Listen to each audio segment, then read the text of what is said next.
जगन्नादनादं सदानन्दभाजम्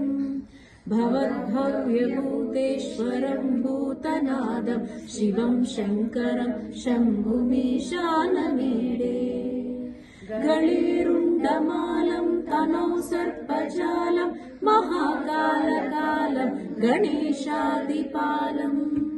जटाजूटगङ्गोत्तरङ्गैर्विशास्यं शिवं शङ्करं शम्भुमीशानमीडे मुदामाकरं मण्डलं मण्डयन्तं महामण्डलं भस्मभूषाधरन्तम् अनादिन्यपारं महामोहमारं शिवं शङ्करं शम्भुमीशानमीडे तटातो निवासं महाट्टहासं महापापनाशं सदा सुप्रकाशम् गिरीशं गणेशं सुरेशं महेशं शिवं शङ्करं शम्भुमीशानमीडे गिरीन्द्रात्मजा संगृहीतार्थदेहं गिरौ संस्थितं सर्वदा सन्निकेहम्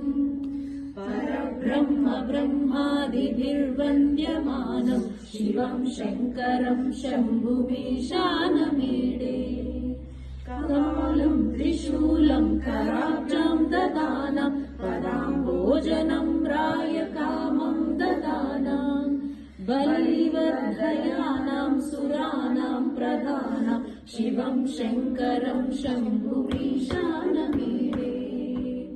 शरश्चन्द्रगात्रं गणानन्दपात्रं त्रिनेत्रं पवित्रं गणेशस्य मित्रम् अपरात्रं सदा सच्चरित्रं शिवं शङ्करं शम्भुमीशानमीडे